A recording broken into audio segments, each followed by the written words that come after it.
भक्तजनों, हर हर महादेव। श्री शिव महापुराण भाषा पंचम युद्ध का अगला अध्याय 24वां अध्याय जलंधर वध। व्यास जी बोले, हे तात, इसके पश्चात युद्ध में क्या हुआ तथा वो दैत्य कैसे मारा गया? कृपा कर आप इस अद्भुत कथा को मुझे कहिए। सनत कुमार जी बोले, जब गिरजा वहाँ से अदृश्य हो गई और गंधर्वी माया में विलीन हो गई, तब भगवान वृषभध्वज चौतन्य हो गए। उन्होंने मौलिकता व्यक्त करते हुए बड़ा क्रोध किया। फिर विस्मित मान शंकर जी जलंधर से युद्ध करने लगे। जलंधर शंकर के बाणों को काटने लगा, परंतु जब काट न सका तब उसने उन्हें मोहित करने के लिए माया की पार्वती बना अपने रथ पर बांध लिया, जो शुंभ निशुंभ द्वारा बाध्यमान थी और विलाप कर रही थी। तब अपनी प्रिया पार्वती को इस प्रकार कष्ट में पड़ा देख लौकिक लीला करते हुए शंकर जी प्राकृत जनों की तरह व्याकुल हो गए। उनके सारे अंग ढीले पड़ गए और नीचे की ओर मुंह लटका चुप हो गए। जलंधर उन पर घोर बाण बरसाने लगा। उस पर शिव शंकर जी को बड़ा क्रोध आया और उन्होंने जज्जल्यमान भयंकर रौद्र रूप धारण कर लिया। अब उनके रौद्र रूप को देख कोई भी दैत्य उनके सामने खड़ा होने का सामर्थ्य ना कर सका और सब भागने छिपने लगे। यहाँ तक कि शुंभ निशुंभ भी युद्ध में स्थिर होने की सामर्थ्य ना रही। जलंधर की सारी माया क्षण मात्र में नष्ट हो गई। संग्राम में चारों ओर हाहाकार मच गया। शिवजी ने उन भागते हुए शुंभ निशुंभ को शाप देकर बड़ा धिक्कार कर कहा, तुम दोनों बड़े दुष्ट हो। तुमने मेरा बड़ा अपराध किया। तुम पार्वती को मारते थे और युद्ध से भागते हो। भागते को मारना पाप है। इससे मैं तुम्हें अब नहीं मारूंगा, परंतु गौरी तुमको अवश्य मारेगी। शिवजी की ऐसी कथन पर समुद्रपुत्र जलंधर क्रोध से अग्नि के समान प्रज्वलित हो उठा। उसने शिवजी पर घोर बाण वर्षा करके पृथ्वी पर अंधकार प्रकट कर दिया। शिवजी के बाणों को काटने लगा। इतने में उसने परिधि उठा उनके बैल पर प्रहार कर दिया। शिवजी का बैल युद्ध से पीछे हटा और शिवजी को के खींचने पर भी स्थित न रह सका। महारुद्र ने अपना दुस्साहस तेज प्रकट किया। रौद्र रूप शंकर जी भयंकर हो गए और देखा तो वो दैत्य मेरु पर्वत के समान शरीर धारण करके सामने ही खड़ा है। उन्होंने अब उसका वध करना चाहा। अपने रथ के पहिए को अंगूठे से दबा सागर में डुबो दिया और कहा, यदि तू इसे अपने बल से निकाल दे तो मुझसे युद्ध कर, अन्यथा भाग जा। इस पर महाक्रुद्ध हो जलंधर ने शिव जी को बड़ा कटु वचन कहा और कहा कि हे शंकर, मैं इस रथ को उद्धार कर गरुड़ सहित तुम्हें मार देवताओं सहित सबों का संहार कर गरुड़ के समान अपना भाग ग्रहण करूंगा। मेरे बाणों को कौन रोकेगा? मैं इंद्र को भी मार सकता हूँ और मैं वही हूँ जिसने अपनी भुजाओं से गंगा की धार को रोक लिया था तथा सारे जगत को एकार विकार कर दिया था। मैंने ही ऐरावत आदि हाथियों और इंद्र को उठाकर समुद्र में 100 योजन पर फेंक दिया था। मैंने ही गरुड़ सहित विष्णु को नागपाश में बांधा था और उर्वशी आदि स्त्री को पकड़कर अपने कारागार में बंद कर दिया था। हे रुद्र, क्या तुम मुझ त्रिलोकी विजेता को नहीं जानते? मैं वही सिंधु पुत्र जलंधर नामक दैत्य हूँ जिसने अपने महान पराक्रम से त्रैलोकी का विजय किया है। वारिध नंदन ने महादेव से ऐसा कहकर उनका डांट कर सामना किया और अपने मरे हुए दानवों को बुलाया। साथ ही उस दुर्मद अवनीत ने अपनी भुजाओं से ताड़ित कर कटु वचनों से शंकर जी को तिरस्कृत कर दिया। तब उस दैत्य की ऐसी चेष्टा देखकर शंकर जी हंसने लगे और बड़े ही क्रोधित हुए तथा उन्होंने अपने चरणांगुष्ठ से बनाए हुए सुदर्शन चक्र को चलाकर उसका सिर काट लिया। एक प्रचंड शब्द के साथ उसका सिर पृथ्वी पर गिर पड़ा और महान हाहाकार होने लगा। अंजन पर्वत के समान उसके शरीर में दो खंड हो गए। उसके रुधिर से संग्राम भूमि व्याप्त हो गया, सारी पृथ्वी विहल हो गई। शिवाज्ञा से उसका रक्त और मांस महारौरों में जाकर रक्त का कुंड हो गया, तथा उसके शरीर का तेज निकलकर शंकर जी के शरीर में वैसे ही प्रवेश कर गया जैसे वृंदा के तेज से गौरी के शरीर में प्रविष्ट हुआ था। जलंधर को मरा देख देवता, गंधर्व और सर्प प्रसन्न हो गए। प्रकृति में शीलता आ गई। सूर्य अपने तेज में से तपने लगे। शांत अग्निदेव प्रज्वलित हो गए और आकाश निर्मल हो गया। इस प्रकार उन अनंत मूर्ति के द्वारा सागर पुत्र के मारे जाने पर सभी प्रसन्न हो गए। पंचम युद्ध खंड का 24वां अध्याय समाप्त। 25वां अध्याय जलंधर के मरने पर देवताओं द्वारा शिव जी की स्तुति की कथा अब हम सुनेंगे। सनत कुमार जी बोले, अब ब्रह्मादिक देवताओं ने शरीर झुकाकर शंकर भगवान की बड़ी स्तुति की और कहा, हे प्रभु, आप प्रकृति से परे, पुरुषों से परे ब्रह्मा और महेश्वर हैं। आप निर्गुण, तीनों गुणों के आधार ब्रह्मा, विष्णु और हरात्मक हैं। आप निर्विकार हैं, सबके ईश्वर होने पर भी नित्य अनेक प्रकार के कर्मों को करते हैं। हे शंकर जी, हम ब्रह्मादिक आपके दास हैं। हे देवेश, हे शिव, हे आप प्रसन्न हो, हमारी रक्षा कीजिए। हे नाथ, हम आपकी प्रजा हैं तथा सर्वदा आपकी शरण में रहते हैं। सनत कुमार जी कहते हैं, जब इस प्रकार ब्रह्मादिक सब देवताओं और मुनियों ने शंकर जी की अनेक स्तुति कर उनके चरण कमलों का ध्यान करते हुए मौन ग्रहण कर लिया, तब उसे सुनकर देवताओं को वर दें वहीं अंतर्धान हो गए। पश्चात शिव जी का यश गाते हुए देवता भी प्रसन्नता पूर्वक अपने अपने स्थान को गए। महेशाख्यान से जलंधर का यह युद्ध चरित्र बड़ा पुण्य प्रद और पापों का नाश करने वाला है। इसके सुनने से सभी प्राणियों के पाप नाश हो जाते हैं और उनको पुण्य की प्राप्ति होती है। भक्तजनों, हर हर महादेव, ये सर्व सुखदायक और महेश को आनंददायक है। जो इन दोनों आख्यानों को पढ़े और पढ़ावेगा, वो यहाँ पर सब सुखों को भोग कर अंत में गणेश पद पावेगा। पंचम युद्ध खंड का 25वां अध्याय समाप्त। 26वां अध्याय सुनेंगे। उसमें विष्णु, मोहनाश, धात्री, मालती और तुलसी का आविर्भाव की कथा आगे हम सुनेंगे। भक्तजनों, हर हर महादेव। व्यास जी बोलते हैं, हे ब्रह्मा के पुत्र, अब आप कृपा कर मुझे ये बतलाइए कि वृंदा को मोहित कर विष्णु जी ने क्या किया और फिर वे कहाँ गए। सनत कुमार जी बोले, जब देवता स्तुति कर मौन हो गए, तब शंकर जी ने सब देवताओं से प्रसन्न होकर कहा, हे ब्रह्मादिक देवताओं, जलंधर तो मेरा ही अंश था।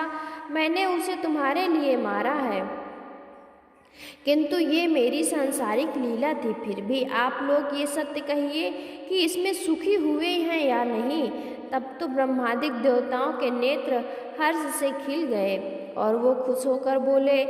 उन्होंने शिव जी को प्रणाम कर शिव जी का, विष्णु जी का ये सब वृतांत कह सुनाया, जो उन्होंने बड़े प्रयत्न से वृंदा को मोहित किया था तथा वो अग्नि में प्रवेश कर परम गति को प्राप्त हुई थी। देवताओं ने ये भी कहा कि तभी से वृंदा की सुंदरता पर मोहित हुए विष्णु जी उनकी चिता की राख लपेटे इधर उधर घूमते हैं। अतएव आप उन्हें समझाइए, क्योंकि ये प्राकृति सारा चराचर आपके अधीन है।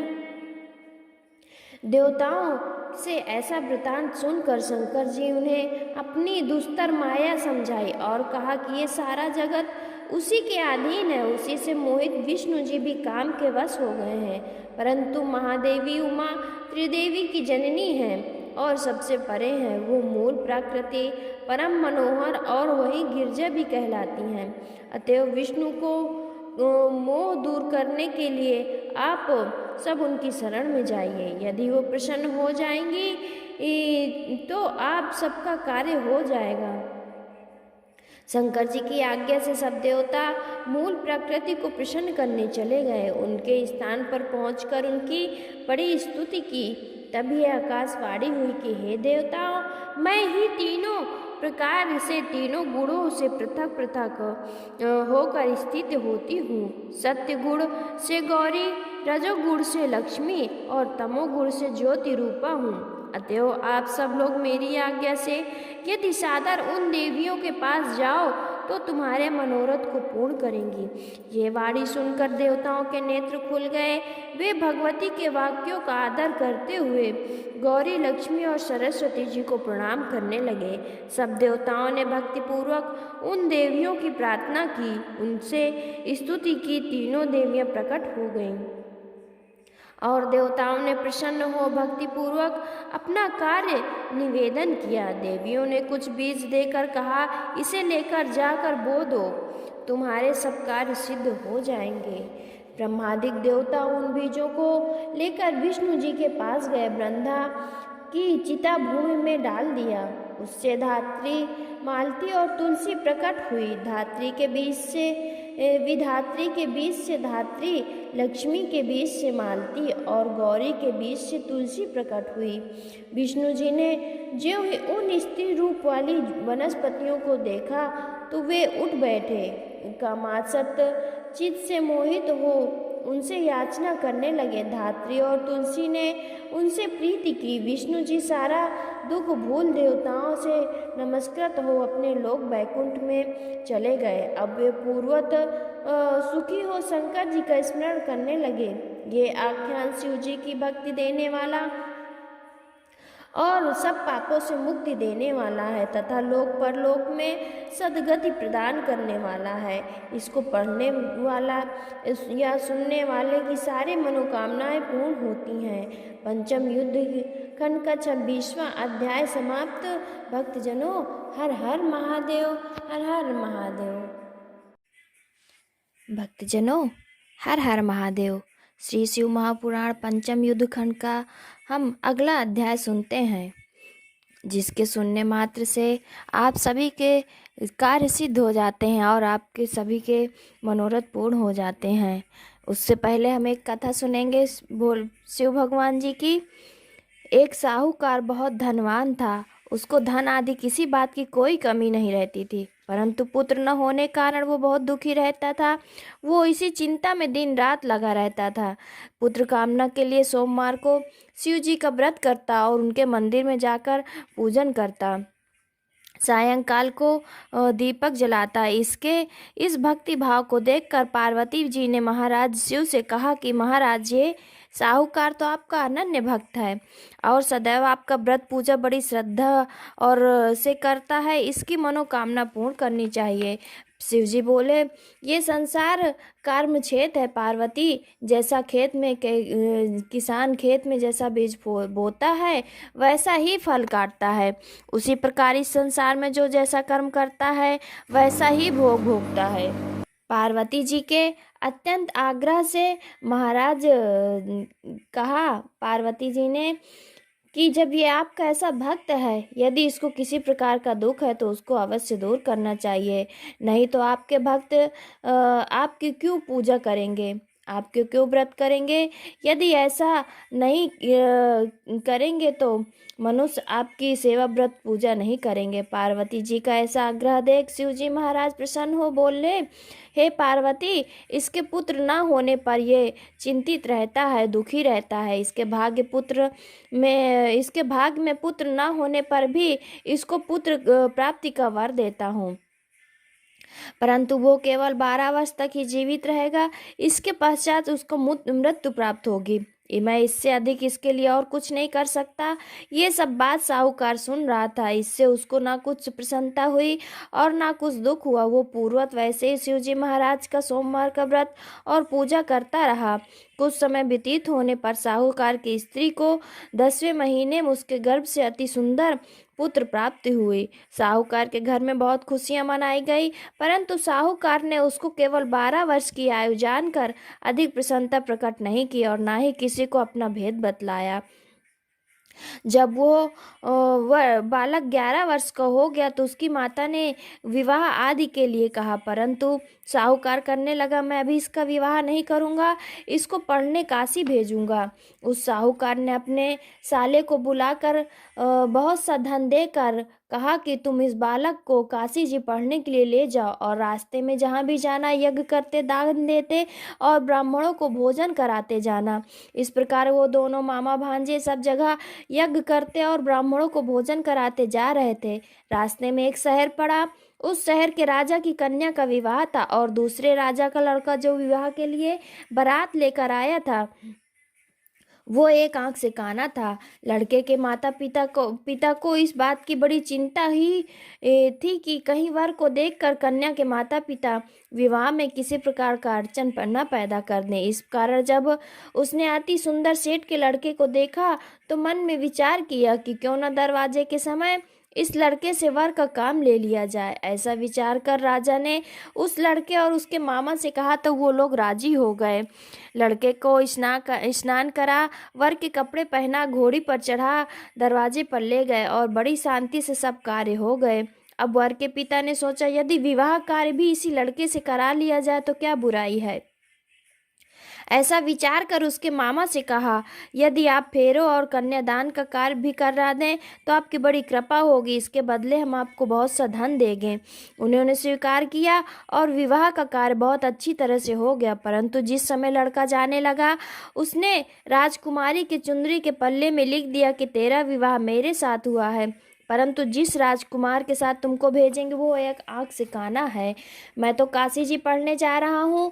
उस राजकुमारी ने जब अपनी चुंदरी में ऐसा लिखा हुआ पाया तो उसने राजकुमार के साथ जाने से इनकार कर दिया और कहा कि ये मेरा पति नहीं है, मेरा विवाह इसके साथ नहीं हुआ, वो तो काशी जी पढ़ने गया है। कुमारी के माता पिता ने अपनी कन्या को विदा नहीं किया और बारात वापस चली गई। उधर सेठ का लड़का और उसके मामा काशी जी पहुंच गए।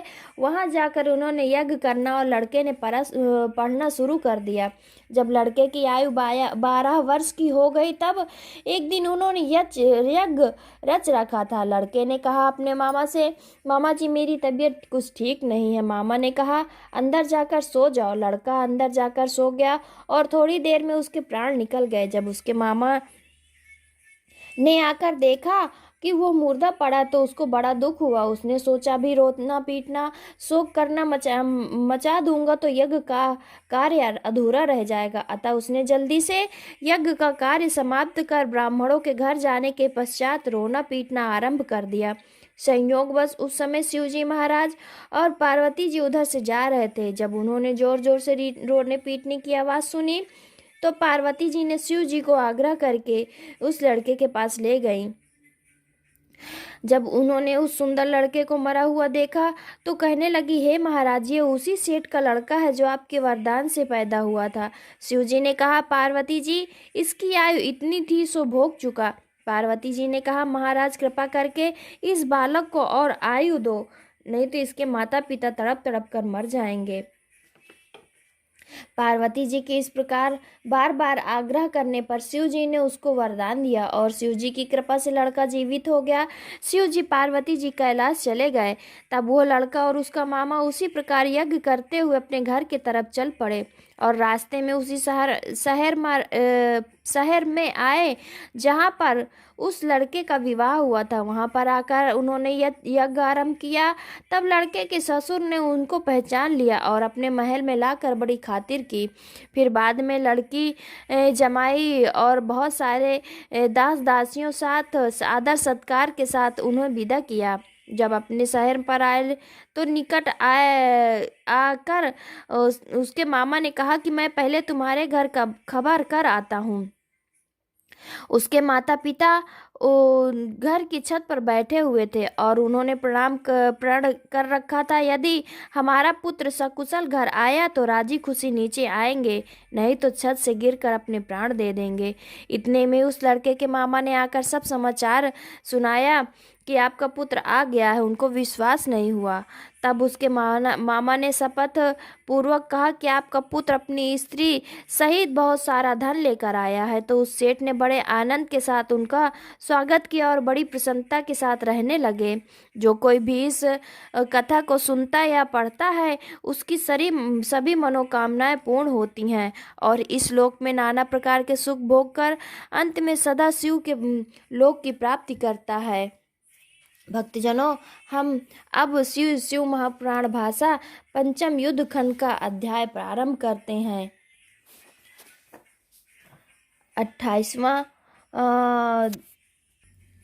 27वां अध्याय शंखचूड़ की उत्पत्ति। सनत कुमार जी बोले, हे मुनि, अब आप प्रेम से शंकर जी के अन्य चरित्रों को सुनिए जिसके श्रवण मात्र से शिव जी में दृढ़ भक्ति प्राप्ति होती है। उसी प्रकार शंखचूड़ नामक एक और दानव था जिसे शिव जी ने रणभूमि में अपने त्रिशूल से मारा था। अब तुम पापनाशक शिव जी के उस दिव्य चरित्र को सुनो। विधाता के पुत्र मारीच और उनके पुत्र कश्यप थे।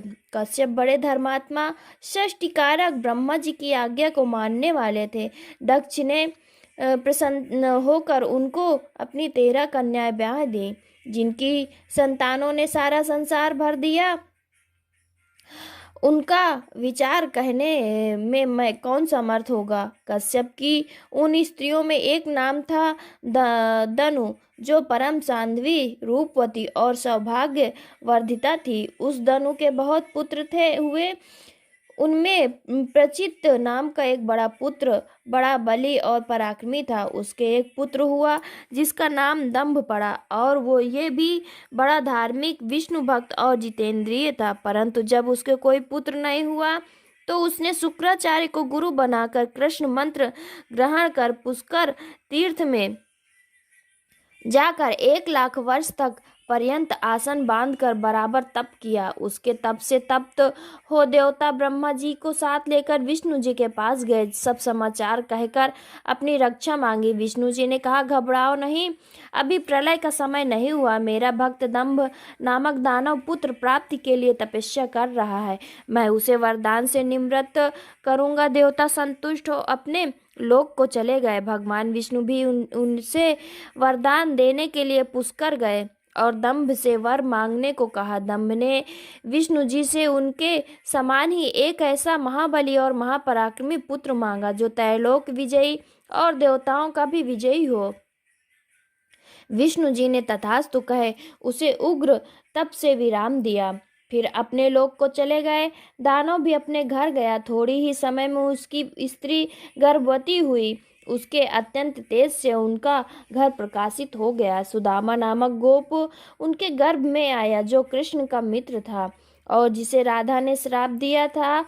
इस समय पर इस साध्वी ने श्रेष्ठ पुत्र उत्पन्न किया। मुनियों को बुलाकर जात कर्म कराया। उसका नाम शंखचूड़ पड़ा।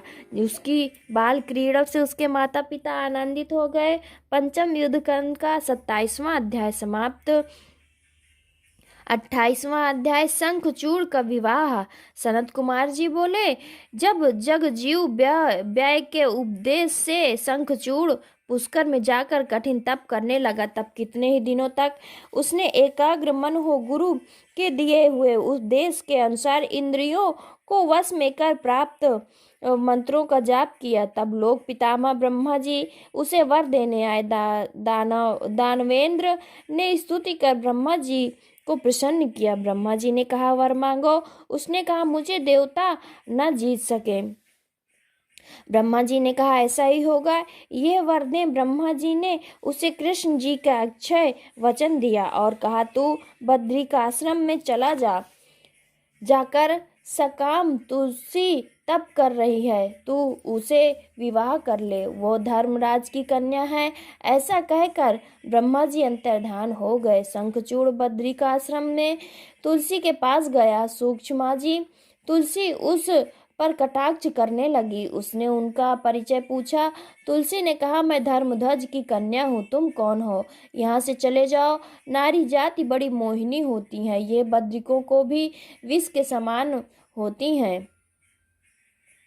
इस पर उसने अपने को कामी होने से निर्दोष प्रमाणित किया तथा ये भी कहा कि मैं यहाँ ब्रह्मा जी की आज्ञा से आया हूँ। मैं दंभपुत्र दानव दनुज वंश में उत्पन्न हुआ सुदामा नामक गोप नारायण का पार्षद हूँ। इस समय राधिका के श्राप से मैं दानव हुआ हूँ।